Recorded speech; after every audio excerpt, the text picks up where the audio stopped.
Okay, this word is actually, it was a vision with a word within itself. I'm going to read it because it's actually the longest vision out of these series of visions and words. So I'm going to just read it all the way through, and then I might just come back and just bring out one or two bits. So I'm going to get on with it.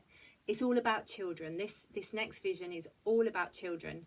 Now, bearing in mind, I had this vision 12 years ago.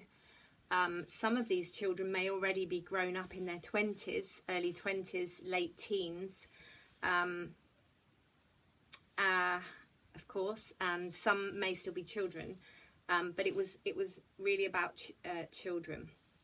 So yeah, I'm going to read this. Their song. I will bathe and wash them.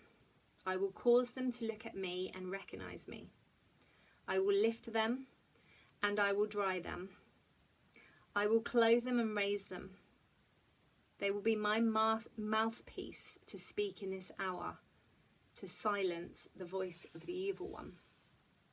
Their praises will sound a new song and a new shout to destroy the places in the heavenlies where Satan has his men. Out of the mouth of babes, the lies will be stopped. A song that brings healing, restoration to my body. These are the ones who will win in these days and lay heavy burdens at my feet. Their fears I will collect. Their screams I hear. Their tears will disappear. Not one of them shall be lost, for I have paid the cost. As I'm reading this, I really do feel it is for children, but I also feel it's for the children of God that are his as well. So that might be adults now that are childlike, maybe. I'll just think about that anyway. Okay, so let's carry on. Their safety. Bring these little ones to me, and I will carry them to a place of safety in me, where they will be safe, away from harm. No one can snatch them out of my hands. Wait at my table. So at this point, I saw a really long table, and Jesus was at the head.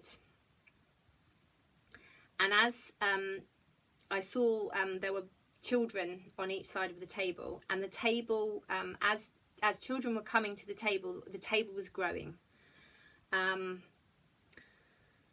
And there was all these children that were like, they were children, but they were like giants to me. And they were just absolutely amazing. And I felt really unworthy to be around these children. But then the Lord reminded me that I was one once. And he said, come to the table.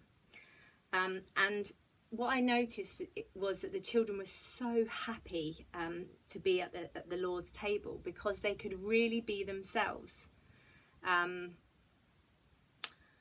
They were satisfied and they were full of joy. And they knew that the Lord's eye was on them. And they were just content to be who they were. And then I saw Scandinavia, actually. And there were children behind locked doors where there was no God. And in the vision, I opened the door and I just carried these little children to Jesus. And as it got further into the darkness, or further into the back of the cupboard, the last child was quite small, and he was hiding behind the rest of the children. And he'd been very traumatized. And that's why he was stood in the darkness at the back of the cupboard. And it was, as they were walking out of this dark cupboard, it was taking some time for them to come into the light. If you imagine you've been locked in a cupboard, it takes a little bit of time to adjust to the light. And so this last child especially took time to revive in God's light. And I took them to Jesus, I closed the door, and I just left them with the Father's heart, basically. And like sheep, they were being rounded up and being freed. And part of this, I felt, was the Darwin theory of evolution had deceived children, or people, and it takes some time for them to adjust to the truth. So the next bit, their service. I'm giving them a call. Amongst them will be Samuel's, David's and Samson's too. They will dream dreams, and destiny will be etched on their hearts. Light will emanate from them. Probably not saying that right. At my command, some will stand and others are still waiting for the timing. And there is an appointed time. They will run and they will leap over things that make men stumble. And they will strengthen the weak, and they will fly with many different flags. This is making my hair stand on end right now, because they were flying different flags of all different nations and cities. One of them I remember seeing was France, and God saying, this is my end time army. And then the words, be still, peace, be still. The earth will awake, the mountains fall, and these who stand tall my etched victory call. Sound the alarm on my holy hill. Those feet a tapping will thunder still. It's my vision to use one so small. I am the Lord of it all. They will trample down snakes and curse great lands. They will be equipped to call. They will be seers and hearers still. My word will be within them, ringing out to all the hills. And then I felt at this point that my body was like really heavy, and that it was like weighing me down. I felt like that the body, or Christ's body, was feeling like, oh, there's so much to do, and it wasn't moving.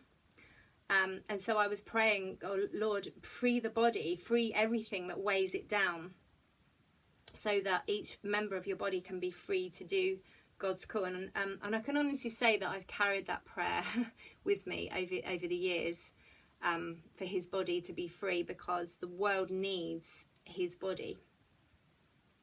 They are in the world, hidden yet treasured, purposed yet free. A jewel for each mystery, a planting of the Lord for the display of his splendour, a light and a delight, to live a life to give. As I hid Moses for many days, they will be hidden from sight until my word is to be displayed. So it's all about timing, really, for this. And it's all about God calling children and hiding them until the time is for their specific part of that, for that calling. I'll just carry on. Little ones, there is a harvest for the labourer. There is corn to feed. Carry these little ones. I will answer them indeed. There is a food source from my throne, a place that Satan cannot take. My authority is given for the sake of the little ones. These are my children alone, and he cannot have what I have purposed for me. Satan cannot grab the waters clearly flowing in the world today. They are for the children's cleansing and for the children's hope. The day is nearly dawning when all will come to me, all those whom I have promised the battle's victory.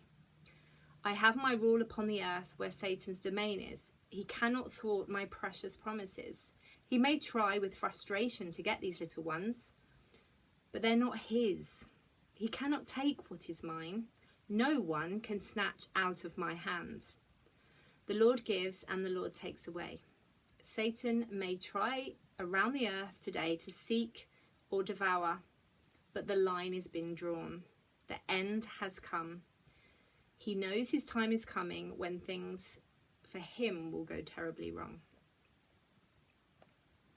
So that's quite long, really, but it's I really have a heart for the next generation, and I say and generations, because kind of the younger ones under me, and I can see how the enemy has gone out to attack them, and I've carried the pain of what I see with children and young people, and I'm sure you have as well. But the whole thing is about, let's keep them in prayer. Let's be praying for children. Let's be praying for young people. Let's be praying for all God's precious ones, and especially those that are his right now, because the enemy wants to steal their voice. He wants to stop God's plans, although, you know, God is God and he's not going to allow that to happen.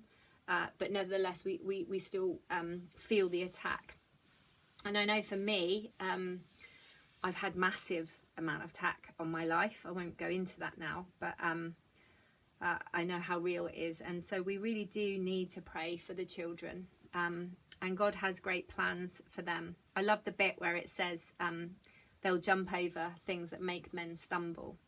And I heard today a testimony of a young girl, and I was absolutely bowled over with her maturity. She was probably around 15, and she knows God, and it was just like so good to hear that. And yeah, so I'm really excited to see what God's going to do through the children and the youth and the generations, and through his children in his body. So hopefully that wasn't too long for you.